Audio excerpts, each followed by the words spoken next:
आता तलाठ्याकडे जायची आवश्यकताच पडणार नाही। पुढच्या 3 महिन्यामध्ये आम्ही टप्प्याटप्प्यानं ज्या योजना ऑनलाईन आणतो आहोत, त्यामुळे कुठल्याही कागदाकरता एकदा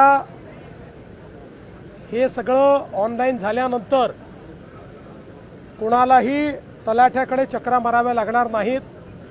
आम्ही व्हॉट्सॲपवर देखील हे उपलब्ध करून देणार आहोत, त्यामुळे सामान्य माणूस देखील व्हॉट्सॲपच्या माध्यमातून अशा प्रकारच्या गोष्टी उपलब्ध करून घेईल।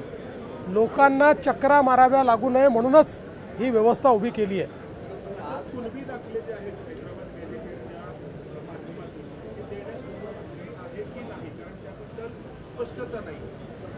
ज्यांच्या असं आहे की पहिली गोष्ट तर आम्ही जो GR काढलेला आहे त्या GR प्रमाणे जे पात्र होत आहेत त्यांना दाखले मिळतील। आता त्यातल्या किती लोकांना मिळाले याची आत्ता माझ्याकडे आकडेवारी नाही, पण कुठूनही मिळत नाही अशी तक्रार आलेली नाही। त्यामुळे त्याची जे काही योग्य कागदपत्रांची पूर्तता आहे ती पूर्तता, त्यानंतर ज्या 2 समित्या तयार केलेल्या आहेत त्यांचा अहवाल याच्या आधारावरती मिळेल। आणि भुजबळ साहेबांनी जे म्हटलेलं आहे या संदर्भात यापूर्वीच मी स्पष्ट केलेलं आहे, खाडाखोड चालणार नाही।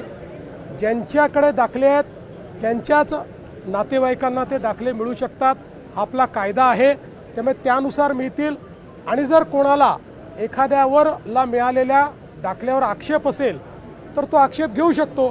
त्यामुळे असं जर भुजबळ साहेबांच्या पुढे नजरेस आलं असेल तर निश्चितपणे अशा प्रकारची दखल घेऊन त्या संदर्भात तक्रार केली तर तक्रारीवर उचित कारवाई केली जाईल।